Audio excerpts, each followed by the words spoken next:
Hello, hello. So good to see your beautiful faces. I am Stephanie, aka The Class Disruption, and tonight we're doing something new, trying something new out. Usually I make pre-recorded videos on a topic, do all the editing, and then put them out. I got one coming out like that tomorrow. But I want to try a new segment where I review some of the news and education throughout the week and give some commentary on it and do it live stream using StreamYard. And so just trying this out, new thing. Hope you come along with me, enjoy the content, and get some information about the most recent news and education.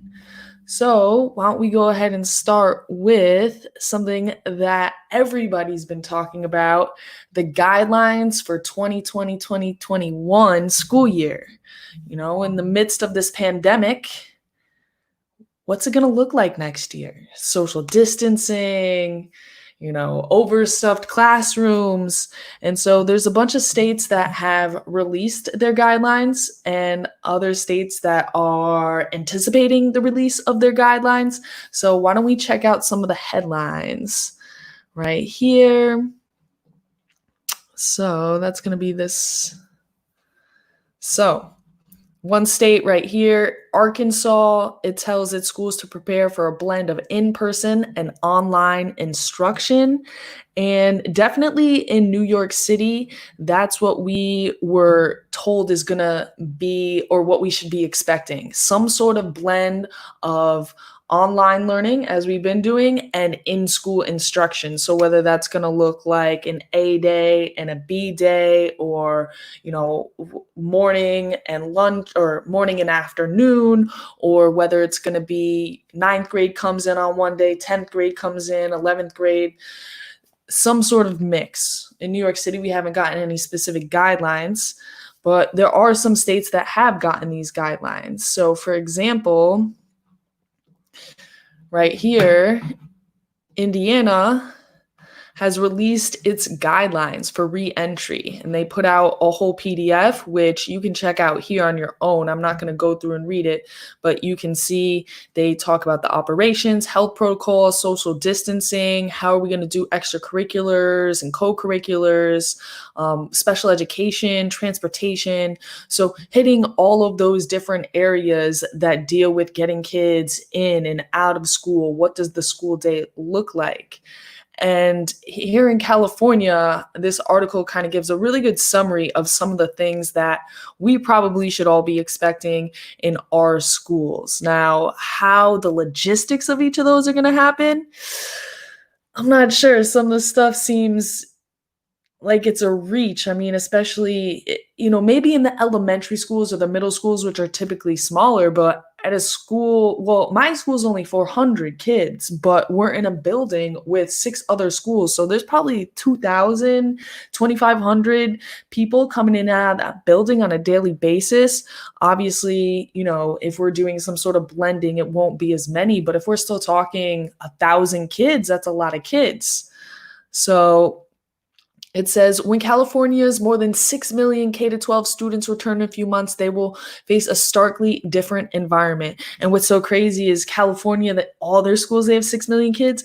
In New York City, we have 2 million students. So we have a sixth in our city of what they have across their entire state. So again, New York City has a special situation to deal with, I think, especially given the fact that it is the epicenter of the outbreak in the United States. And we definitely have to be paying attention to what these other states are going to do and then see how it works for us. So it's saying students should have their temperatures taken every morning with no-touch thermometers. And so again, that's one of those things that's like logistically, okay, I don't know how long those no-touch thermometers take. Maybe it is only 1 second or 2 seconds. But again, logistically, that seems like it's gonna be some sort of protocol to implement. I don't want to be one of those naysayers that's like, oh my gosh, we can't, this is impossible. But I am, I want to see how this is put into place. And then it's saying teachers should wear face masks or shields. Now, this is definitely something I've been expecting. I know with the face mask that I currently have, man, it gets hot, it gets itchy. And so, again, that's one of those things that I know before going back to school, I'm definitely going to be testing out a lot of different masks and seeing how they fit, how long I can wear them, and things like that.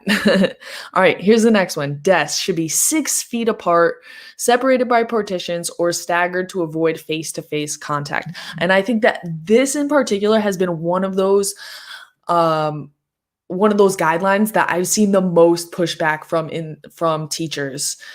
6 feet apart. I mean, I have over 30 desks in my room. I think I had 34 student desks in my room. And I had 2 together, 3 together in the middle, and 2 together, and they had maybe 2 feet between each of those rows.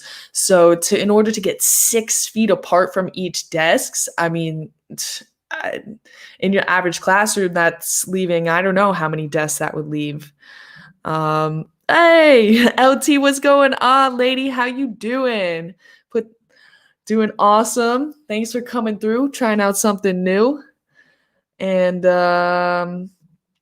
so where was I? Let's see. The next thing. It says, those changes are included in the state's long-awaited, strongly recommended guidelines for reopening school, and they were released a couple days ago on Friday. And so, like I said, they have their full book of guidelines right here. I'm not going to go through them right now. Maybe this would make a good video to go through them in more detail, but I definitely encourage you to check these out on your own, go through them. Let me know what you think about them. What do you think is feasible? What's not feasible? How is your school set up? Because I know every school has different dynamics. But let's keep going back through this article. So it says the guidelines were delayed as Governor Gavin Newsom said health officials went back and forth over these rules. And like we see that was going on in Florida where they hadn't yet released the rules here in NYC. I can imagine there's just so much debate going on around these things. And again, it's a statewide thing, and every school is going to vary from school to school, whether you have a small school out in a more rural area, whether you're in the suburbs, or whether you're in the city. So, these guidelines can only go so far. It's going to be about each school then to take them and make them work for their model. It says that school districts and teachers unions have said the checklist will be logistically challenging and costly and could be impossible given the proposed budget cuts. And now I know out here in New York City, this is kind of the same worries that we have. I mean, and there was already budget cuts coming. And now with all the lost revenue from the COVID-19 pandemic outbreak, totally blew a hole through our budget. And I believe it's just under $1 billion. It's like $832 billion in cuts that are being proposed for education in New York City. I think California is the next state right behind us in terms of size, and they're getting big cuts. So now they want us to do all these extra protocols, have face masks, have probably more staffing, so that we can logistically get the kids in and out of the buildings, do the temperature checks, and all these kinds of things. So it's just compounding problem on problem. And if you have to pay more for these types of protocols, that means that you're inevitably going to be taking away money from other things like extracurriculars and co-curriculars, which, if you follow my channel and know anything about how I feel about those, that they are at least on par, if not more important than the academic side of things. So yeah, maybe that's something else I should cover more in depth in a video too, is just these budget cuts and how they're going to impact the schools next year. So let's keep going with this article right here. So here's some other guidelines about how things might run throughout the day. This is another one I've heard a lot about, is the guidelines recommend that meals be served in classrooms, and classrooms be confined to separate areas of the schoolyard for recess. Again, so we cut down on what students are coming in and out of the classroom, how much we're moving around, and how many different people we're making contact with. So meals being served in the classroom, okay, that makes sense on the one hand, but on the other hand, that means now kids are spending more time in that same space where they've been all day, not being able to move around. It also means that, teachers and their breaks, like who's going to stay in the classroom, are teachers going to be changing and students going to be staying where they are. And again, policing that schoolyard, making sure that kids are staying in like their designated areas. And then I'm sure even within those designated areas, what are kids gonna play where they're 6 feet apart? Kickball, I guess, could work for the most part. I don't know. Another one of those tough ones.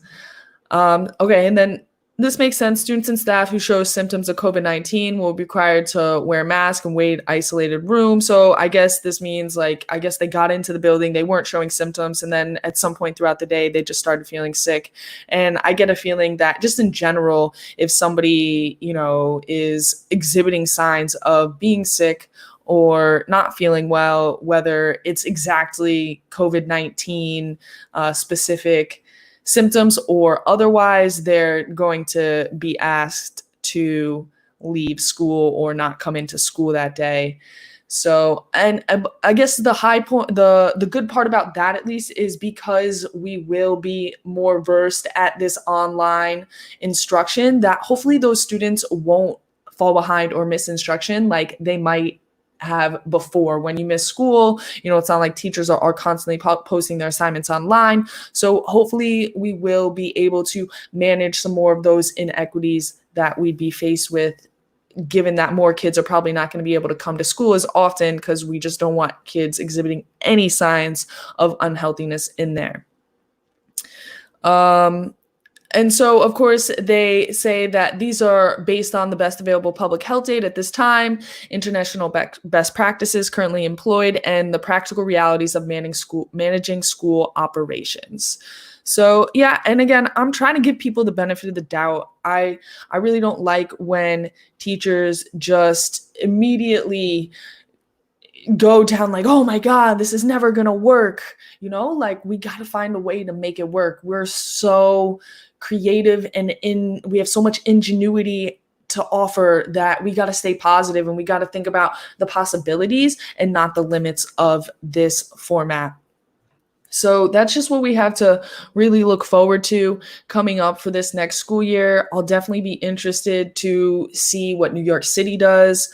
I'm going to be, I applied to do summer school. We'll see if I actually do it, but it does, I guess, kind of depend on what they're going to be expecting of us. I know it's going to be virtual, so it's not going to be in person, but I think that still a lot of the things that they implement for summer school will define what they're expecting for online instruction in the fall. And then obviously, as we get closer and closer to the school year, I would expect there to be a lot more coming out about how we're going to re-enter. Something that might actually cue us to what we should expect to come is that Cuomo just, I think it was yesterday, okayed in-person special education for the summer. Parents of children with special needs had been particularly vocal since school buildings shut down, because that obviously is a huge impediment to them and their children receiving services. And a lot of those services just aren't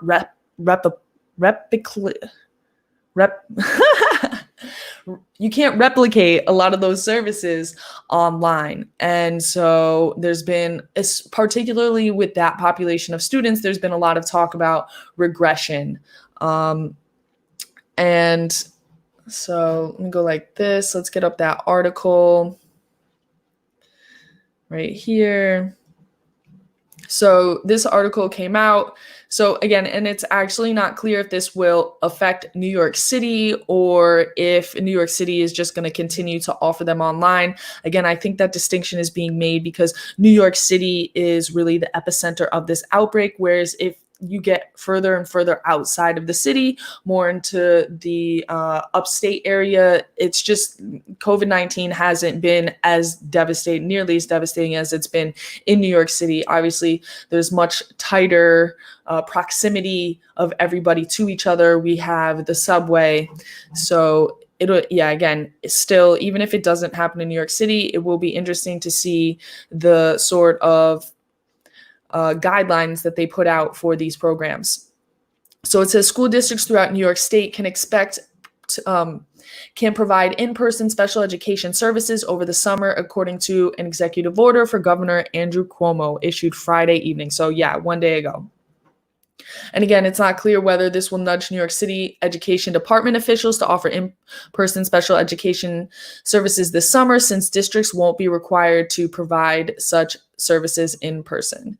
The governor had previously announced that summer school statewide would need to take place remotely, which, like I said, I may or may not be participating in. I mean, if they're going to require me to sit in front of a screen for 5 hours and actually teach synchronously, I don't think that is something that I can feasibly do. But if it's more of a hybrid system like I'm doing now, where, I go live for an hour and then I post assignments and I make myself available for office hours, I think that's something that I could manage over the summer. If not, I'll just be making a lot of content for YouTube. So Mayor Bill de Blasio said that instruction would be provided virtually, which had disappointed caregivers who had hoped for at least some in-person instruction.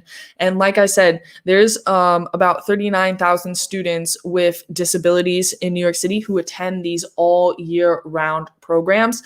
And there had been a major outcry from them, and parents have been reporting regression. So this one parent said that she fears remote services aren't keeping her fourth grader aren't keeping the fourth grader from sliding backwards. He's writing huge again. He's forgetting how to tell time, Cardona said. Losing that educational time in person is like losing years of memory or work. Christopher is one of 39,000 New York City students who receive year-round special education services, typically reserved for those who have more serious needs, including autism or communication delays, or are at greatest risk of losing ground over the summer. So yeah, just a lot of different issues that have really come to light in the education world with what schools do. I mean, schools do a lot. They're really a cornerstone of the community. And I think that we've really lost that connection with them. And that's one of the things that I'm always pushing for through my work, is just to really make sure that schools aren't just this entity unto themselves where kids go, and then they leave, and that's that. Like, we really need to make sure that they're interwoven into the fabric of our community, because they are so essential for what we do and how this world functions. And everybody deserves the opportunity to have this type of education, especially people who have certain needs that are more difficult to meet than other kids. I know my son, when he was born, he had gotten a shoulder injury. It was called like a brachial plexus something. And it limited the mobility in his arm. And thank goodness he has made a full recovery. You wouldn't be able to tell the way the boy runs around. But part of that is due to the fact that we were able to get early intervention services through New York State for free, and once a week. And then it was slowly less and less as he got better. But for a whole year, a woman came to our house and she did physical therapy with him. She taught us the exercises so that we could do it with him on the other days. And then she was so good. She was like, about 6 months in, he had seemed to be pretty good, but she was like, I'm gonna keep him at least to the year, make sure that he keeps hitting all his benchmarks and progressing like this. And I'm just very grateful that we had that. Otherwise, it would have taken significantly more time and money to do that through private services, just driving all the way to the hospital. And then every single time you go, you have your copay. And yeah, the program was really good and benefit for us. And I think that we should definitely offer that to all families. Just, make sure that kids have that opportunity. You can't help who you're born to or how you're born or what happens to you during birth, injuries, things like that. So next, kind of switch over to a lighter topic, something more fun. Michael Jordan, he's been in the news a lot lately because he had his documentary come out. I saw a bunch of episodes of it. I didn't quite finish. I gotta get my HBO subscription, or it's not mine, but you know how HBO works. I gotta get that password and finish up. But he's actually in the news for pledging $100 million to education reform between himself and his Jordan company. And so this is just a really good article that summarizes. They got an exclusive interview with it where he gives some of his input and insight for why he is doing this. And that's this article right here. So, Michael Jordan on racism education and $100 million for social justice.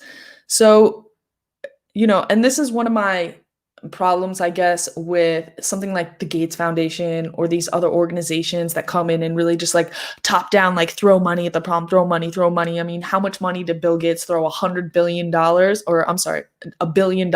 And what did that get us? More standardized testing, and kind of to the point where we are today, where we're like, get rid of it all. No testing, no nothing. But so I like that it opens up with saying, like, Michael Jordan knows money alone can't solve racism or barriers to upward mobility for the poor.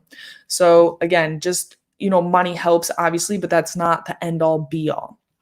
So he hopes the pledge of he and the Jordan brand made Friday to donate $100 million over the next 10 years helps to start a conversation and a level of education that can finally end the ingrained racism the Charlotte Hornets owner says he's seen all his life as an African American.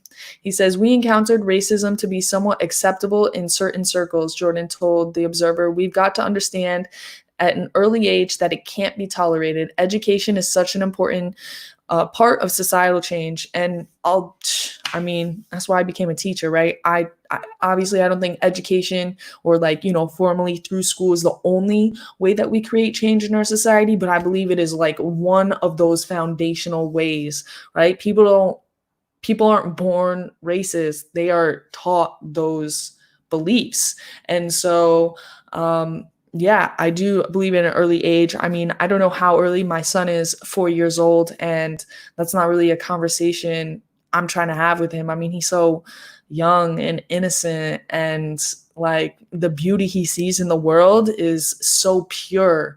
So I don't think it's appropriate necessarily to start at that age. I mean, of course, you can read to them and make sure that they have books that reflect all different types of things in these more indirect ways. But probably sometime in middle or elementary school is definitely an appropriate time to start these conversations more directly and explicitly. So he had some good quotes down here when they interviewed him. So it says, "We have been beaten down as African Americans for so many years. It sucks your soul. You can't accept it anymore. This is the turning point. We need to make a stand. We've got to be better as a society regarding race." And this is a kind of tipping point where we can take these conversations and we can take a lot of these issues that have been swirling around. I know, especially in education, equity has been a buzzword for at least the past 4 years since I've been a teacher in the classroom. And I'm not always on board with 100% of the dynamics of everything that's being pushed. I often think that the term equity is co-opted for things that really don't create equity. But again, this moment is capturing the attention of a lot of people in a way that I think it previously hasn't. So let's hope that it does create that change that we want to see. Looking for some water. I had a cup of water. I wonder what happened to it. All right. Anyways, so he says, what has happened to change racist behaviors? Face up to your demons, extend a hand, understand the inequality. Sure, it's about bargaining for better policing, but it's more. We have encountered racism to be somewhat acceptable in certain circles. So this is kind of what he had said before in the top. And yeah, I agree with this sentiment that it has to be more, right? We can't just stop with policing reform. And this is what I get at in my video that's coming out tomorrow, is that we need to kind of look at the bigger picture. Like, yeah, police brutality is an issue. It is something that we need to attend to, but it's also just one part of this broader system that we really need to question and reform, whether that's directly because things are racist policies or they perpetuate racial inequities, or just because they don't serve, or because they cause other inequities, right? I think that we don't want to limit ourselves to simply that race narrative, because that's just one aspect of a greater power dichotomy between the upper ruling class and everybody else below them. And we don't want to allow them to kind of divide and conquer us based on the differences of everybody that's kind of below that ruling class, though there's obvious differences in socioeconomic status, so many different things. All right, let's keep going. So he says, which organizations get the 100 million? Where does that money go to address these issues? We haven't figured out yet which vehicles to utilize, but it's first about making an effort. It's not about just donating money. It's the act of calling on all of us to take a look at ourselves. That's an important start. And then I like this. Describe your emphasis on education. It's education 110%. My parents always stress that education is how you best bond with other people. Education is the best route for Black people to better themselves, to compete, to be the best you can. You've got to be educated. If you look at this country, that helping hand to get to a college is the best chance to stand up on your own. And so, again, I agree with the sentiment. I don't think that education is the only route, or like a formal education is the only route, but I think it is definitely one of those pieces that for many people, whether they are Black or brown or white or Hispanic or Chinese or what have you, is education is always a key factor in being able to kind of, that American dream, do better than your parents did, that upward mobility. And again, I don't think it's the only answer. And I was listening to the book How to Be an Anti-Racist by Dr. Kendi X. Ibram, I think is his name. And he was saying how, for there's this kind of thought, well, if Black people just had a better value of education, if they just did this, if they just did that, if they, it's all about them as being kind of like not being this fully enlightened person that has held them back. Dang, I really need, my water's right here.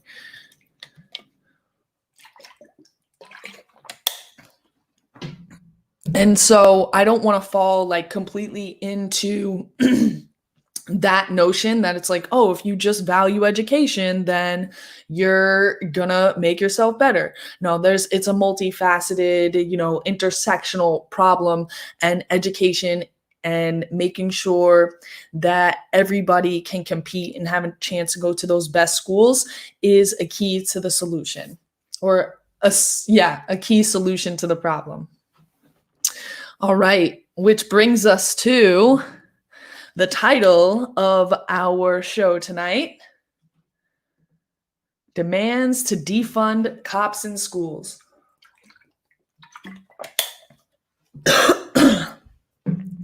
Now, I first started seeing this hashtag on Twitter, and they were people whose posts I had previously retweeted, but when I started seeing that hashtag, I kind of stopped retweeting their stuff because as much as I am on board with a lot of the things that are being said, I don't think that like defunding or abolishing the police is necessarily a solution. Now, I would be interested to know how people define like defunding the police. I think I'm more down with defunding the police than I am with abolishing the police. I mean, if you abolish the police, what you're just going to get private police forces and private security, and those are obviously not accountable to the people in the same way that a public police force is, even though we obviously have issues of accountability with our police force as it is now. But still, abolishing the police, there was a quote in one of these articles I read where here, it was right here. Let me share it with you. And it's right here. And she says, right here, this is a retired lieutenant of the Minneapolis Police Department, and she was also a member of the Black Police Officers Association. And she says, there's a part of me that hopes they do succeed in defunding the police, that is, because I want to see how long it takes for them to say, oh no, we do need a police department. And that's definitely a sentiment that I very much agree with, right? Okay, yeah, we do have an issue with our police and its accountability and the way that they often escalate situations and use increased use of force where it just doesn't seem necessary all the time. Of course, I'm not a cop. I do know that when kids get into fights, breaking up those fights can take a lot. I mean, I've seen a fight between two high school girls and it literally took like 4 or 5 big dudes to take them apart. And I mean, I personally had was breaking up a fight, and it was like me, and then it was like 5 or 6 other kids trying to pull them off. Like everything was all over the place. People just squirm around and they fall. Like when adrenaline is rushing, I get it, but at the same time, the presence of police in schools does present a lot of problems that we're going to go into. So I think it's definitely about like, okay, we really need to define like, what do we mean by defund the police, and what type of presence do we want for them to have in our schools? So let's just get into it. So like this New York City article says, cities ask if it's time to defund the police and reimagine public safety. So again, like I'm not really against the idea that we need structural reforms to the police. Again, defund, like how much are we talking defunding? What does that mean? Like, let's define this out a little bit more. So, oh wait, I didn't share that with you guys. So, let's go to this. I wanted to pull up this article right here. It was in the Times. All right, so it says, police do not belong in our schools. Students are demanding an end to campus cops after the death of George Floyd. And so I haven't really heard a lot of students necessarily calling for this. I mean, I'm plugged into like teacher Twitter and teacher IG, and I've seen definitely like teachers and activists and some like city councilmen calling to defund, or in a more extreme case, abolish the police. So it says student activists across the country are calling for the schools to cut ties with police departments and remove officers from campus in response to a national uprising against police brutality. And school leaders in Minneapolis and Portland, Oregon have already taken that step. So in Minneapolis and Oregon, they already cut ties. There's not going to be school officers in their schools next year. So, I mean, again, I don't know what the presence of police are in other places. In New York City, we have school safety agents, which we're going to get into in a minute. So, and what's crazy, it was a unanimous vote. So the school board voted unanimously to terminate its contract with the city police department on Tuesday in response to Floyd's death. I firmly believe that it's completely unnatural to have police in schools, said school board member Kimberly Caprini during the meeting, according to the Tribune. So, and to an extent, I agree with what she's saying. The capacity to which school safety agents are in the New York City public schools, I don't agree with. I mean, I think that there's way too many of them. Sometimes like the things that they're doing is like, really, what's the point of that? And they're not integrated with us as like a school culture in any way. They're kind of like this separate entity. And yeah, we're going to get more into that in a second. But like I was saying, I don't know if it's completely unnatural. I remember when I was in elementary and middle school, we just had like one police officer in the building, and they were actually integrated into, we had some security too, and they were much more integrated into the school culture. And it's not like they were sending police into classroom to take kids out. I never saw that type of thing happen. It was just mostly, I think it was more so like to integrate and get students familiar with police and what they do. And they would do dare programs and things like that. But definitely much different than the role that I see them play in the New York City public schools. Let's go down to the part where it talks about New York City. So it says, oh, I gotta share this with you.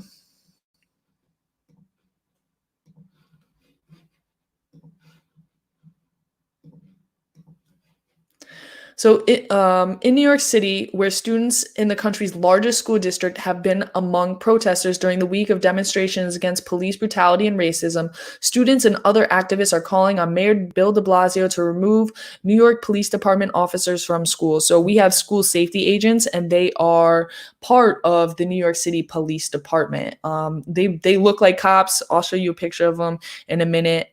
Really, the only difference is they don't have guns or tasers like that.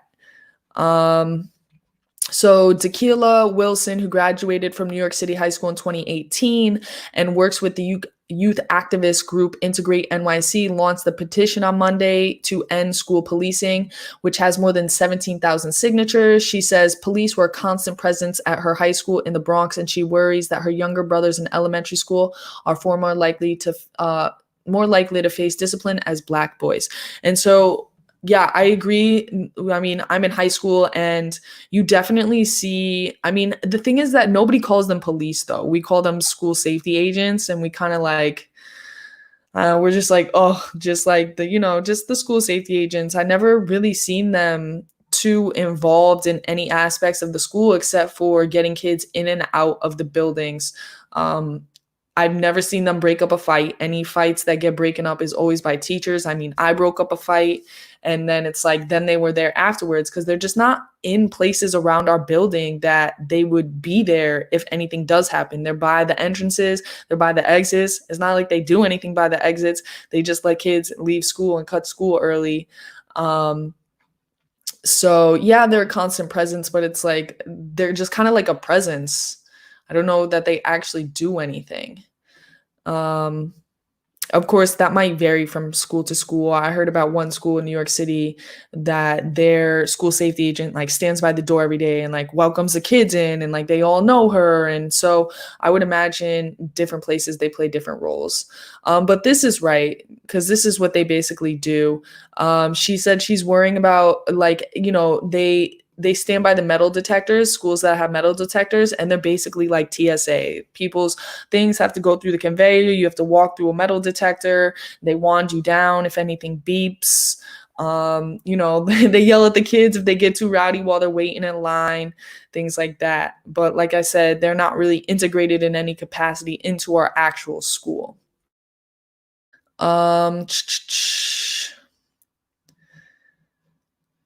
So a spokesperson for the NYPD said school officers are fully integrated into the school community, from keeping students and staff safe to mentoring students and providing approachable, positive law enforcement officer role models, and pointed to data showing decrease in arrests over the last 3 years. So that's good to hear that there's been a decrease in arrests. I mean, I just think that there's very little that a kid should be getting arrested for in school.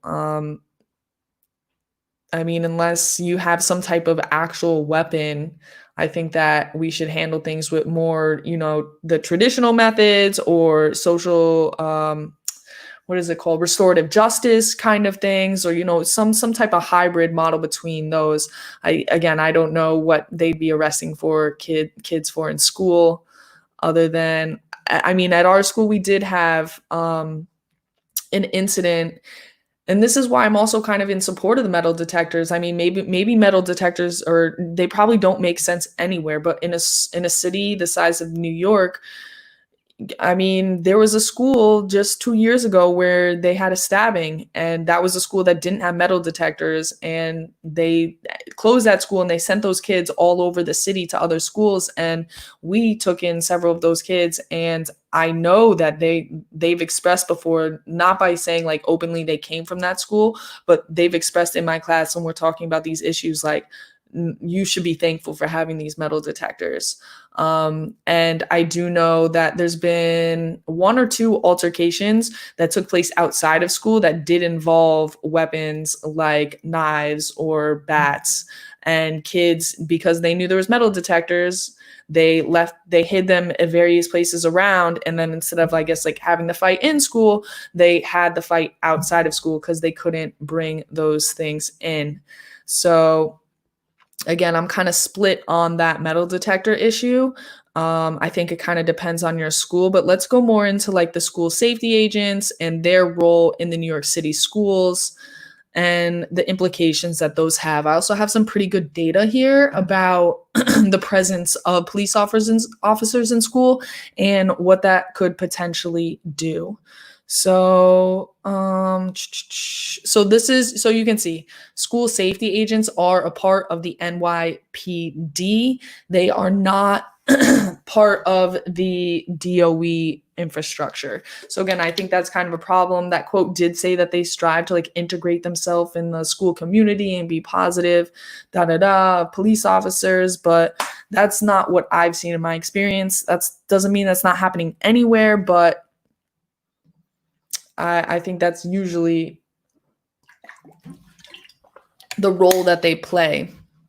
And so this is kind of one of the other big headlines is about the defunding is, school, we're having those billion or millions, hundreds of millions of dollars cut from our budget, but the school police are getting more money to their budget. Overall, their budget is smaller. I think that the school budget is something like $32 billion and the NYPD budget is like $6 billion, which, I mean, it makes sense because there's obviously, there's like 35,000 cops and there's 100,000 some odd people who work for the DOE. I think there's just 100,000 teachers. I think it, once you include staff and everything else, it goes way up.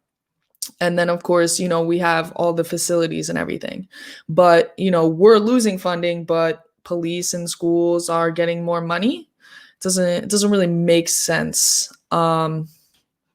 So wanted to read. Okay, and then this is another aspect of it, counselors, not cops. And again, I do agree with this overall notion that we have 400 kids in my school and we have 4 counselors, which is a really high ratio. Whenever my principal says that we need more money, they're like, oh, you can get rid of a counselor. And it's just like nuts. So here's the two sides. So civil rights groups have raised concerns about their role for decades, arguing they criminalize low-level misbehavior disproportionately among Black and Hispanic students. And I mean, we've all seen the news cases where kids are getting thrown to the ground or, they get into a fight with a teacher and they send the cop and they like detain them until they calm down. I mean, that stuff to me is insane. And obviously if there's more cops around, then it makes such thing a possible scenario. And, when there's possibilities, they of course happen. I've fortunately never had to witness that. But others argue that safety officers are essential to maintaining order, including the Chancellor Richard Carranza, who has rejected the slogan "Counselors, not cops," favored among advocates. So again, this is why I don't like that whole notion of equity, because he says that he wants to create equity and he wants to create these spaces, more authentic spaces that are culturally responsive to learning, and yet he rejects the notion that we need more counselors. And then here's some interesting data that since the mayor took office in 2014, the school safety division budget has increased by over 25%, according to the figures from the Independent Budget Office. The number of police officials assigned to school safety has held steady at roughly 5,100, making it one of the largest police forces in the country. Right. And I think I read another article where it says that makes it the 5th largest police department in the country. So just for our schools, we have more cops than most other cities. Crazy. And then they have increased spending by 1.6% to 332 for the next fiscal year. And yes, and then at the same time, the mayor is planning to cut $827 million from the education department because there's a crisis. So you can see, I mean, again, I'm not necessarily proposing we get rid of every single safety agent, but I mean, in my school, there's definitely, I mean, most of the time I just see them standing around, to be honest. And that's not like, I know that they're good people and I talk to them, and it's not anything personal against any one of them necessarily, but I just think that the way that they're being utilized is not effective and is definitely not achieving that mission that the representative from the school safety agents like claim that they were doing. And I definitely think that money could be used for providing other services that are more necessary and needed and impact students more positively on a daily basis. And so the last thing I just wanted to look at is this set of statistics right here about school safety agents in schools. And this is from the NYCLU. So that's the ACLU of New York. And this is data about the school to prison pipeline. I think that, there's some arguments out there about the school to prison pipeline that I don't agree with, but I think that this is definitely one of the stronger arguments. So in New York City, the over-policing of public schools only intensifies the school to prison pipeline. In order to get to school every day, approximately 100,000 New York City children must pass through a gauntlet of metal detectors, bag searches, pat-downs administered by police personnel who are inadequately trained, insufficiently supervised, and often belligerent, aggressive, and disrespectful. Now, I would say this is pretty loaded language right here. A gauntlet of metal detectors. It's just like one metal detector. You have to wait in a line. There really aren't many bag searches. I know every once in a while, if there's a standardized test that's going, they get pretty intense about the phones, but nobody's rifling through their bags. And again, too, I haven't seen really any pat downs. Every once in a while, I'll see them wand somebody if they keep digging through the thing. But again, yeah, this is pretty loaded language. And I mean, for the most part, they're good people, nice people. I do see them every once in a while, when the kids are waiting, because if it gets to after 10 o'clock, they stop just letting the kids come through, and somebody from the school has to come down to get the kids. And sometimes it takes a while. I mean, sometimes kids will even text me and be like, "Miss, I've been waiting down here," and I'll run down and get them real quick. And they will complain that the safety agents were yelling at them or being mean to them or, whatever it was. But I don't think that's necessarily the defining characteristic of them. So it says the over-policing of New York City public schools paired with zero tolerance policies drives you directly towards juvenile and criminal justice systems. While the city overinvest in expensive policing measures for schools that are disproportionately low income, Black, and Latino, these schools remain under-resourced in fundamental areas that harm student learning. And I would definitely agree with this. They got plenty of school safety agents, but they don't have money for me to run my after-school club. plenty of school safety agents, but oh, we can't go on that field trip. Plenty of school safety agents, but it's just equity, man. You if you want to use that word, it's got to have some power behind it. Students in these schools are more likely to be subjected to zero tolerance policies that involve police personnel in minor non-criminal incidents and rely too heavily on suspensions. Now, again, I can't necessarily speak to like the police personnel getting involved in cases. Again, there was the one thing, and that was actually outside of school though, technically. So that wasn't even handled by school safety. Like that was like real cops who came to that because kids had weapons outside of school.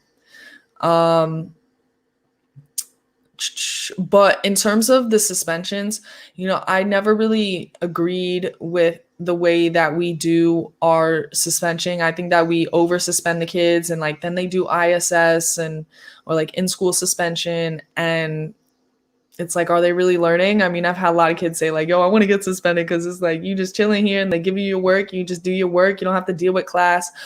And then, there's those kids, there's a few that come to my mind who they're just in a cycle of suspension. Like they come, they have their hat on, they don't want to take it off, they yell at the teacher, they're disrespectful, they leave the class, and then boom, they're suspended. Then it's like finally we get them back in school, and then there's like some other little incident. And I think that we really have to be better about breaking that cycle. Every once in a while, if a kid gets suspended, it could be effective. And I think it depends on the kid too. But if you're caught in that cycle of suspension, all it's doing is increasing the chances that, F school, they don't want me here anyways, right? You just self-fulfilling prophecy. So here's some data where it says at the start of the 2008-2009 school year, there were 5,055 school safety agents, 191 armed police officers in New York City public schools. These numbers would make this is where it said it, the fifth largest police force in the country, larger than Washington, D.C., Detroit, Boston, or Las Vegas. And then this is the even more important statistic that I think really highlights that disparity in counselors, not cops. Right? We got 5,500 or 5,000 cops. We only have 3,152 guidance counselors. Like, really? Like, switch those numbers at least. It says at least 99,000 students pass through permanent metal detectors to enter their school buildings each day. And now again, the metal detectors are something I'm kind of torn about. I do know that the principals of the school decide whether they're going to have the metal detectors or not, and that comes out of the school's budget. I told you why, I am kind of inclined to have metal detectors because of the stories that I've heard from other schools and from the way that it does prevent certain incidents from coming into the building and staying outside, which might potentially risk, my safety, the safety of students around me. Whereas when they're out on the streets, obviously it's horrible that those kids are engaging in that type of behavior. But it decreases the, safety risk for everybody else. And I think if they're done right and they don't have to cause necessarily so much harm and trauma. 77% of incidents in which police are involved in schools with permanent metal detectors are non-criminal incidents. Okay, that makes sense. I don't know how police react to them. Since 2002, the city's budget for police and security equipment in schools has increased 65% to more than $221 million. So that's interesting. I'd be interested to know what are they spending the money on? Like what caused the big increase was 2002, I think that's got to do something with Bloomberg. I mean, I do know that the New York City schools did used to have a lot more problems with violence and gang activity and things like that, which is much less prevalent in their schools today. So, but again, it's like there's got to be trade-offs here. And, maybe at one point they were needed, but now we're here and maybe we can maintain and we don't necessarily need to keep adding on, maybe we can even decrease. I think that this is something I can do for a longer video. New York City has more SSA per student than any other cities have police officers per citizen. For example, New York City has twice as many SSAs per the city of Houston police has per citizen. So that's kind of like what I mean. Like maybe we needed that to like rein it in and get to a certain level, but it's time to, I agree, it's time to decrease. I mean, again, some of the language like abolish the police might be too much, but I think I could get something behind something like defund the police or counselors not cops. I mean, if we won't put it into a headline.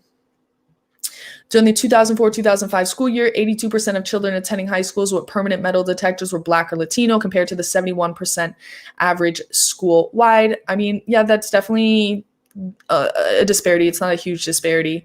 Approximately 60% of students at those schools are living in poverty. The city spent average of $9,602 on each student at a school with permanent metal detectors, compared to the citywide average of $11,000. So I guess they're saying that because schools are spending money on metal detectors, then they have less money to invest in other programming at their schools and other things that go directly to the student. Which again, yeah, that's an issue. And then you can see this is just a graph of like how many school safety agents there are versus like how many cops there are overall in these other cities. And then this is police involvement in metal detector incidents, non-criminal incidents. I mean, and again, it does make sense. Like the more that you have a particular type of interaction, the more likely that there is to be an incident in that interaction, where versus like a school that doesn't have those types of interactions. But I don't necessarily think that means that we need to get rid of the metal detectors. I'd be interested in a longer, more informed conversation, I think, around the metal detectors. So leading to suspensions. Yeah, I want to know more about this data. I think that this is going to turn into a longer video. So those are the different topics that I wanted to cover for tonight. And take this off. And I like this setup. I like this format. I'm not sure if I should do so much reading of the articles or, I mean, we'll see. Chop it up. Maybe use these as some clips or something. But thanks for anybody who checked in throughout the live stream. And yeah, I got more content coming for you. Make sure you check out my video tomorrow. And y'all know what the motto is. Stay foolish, y'all.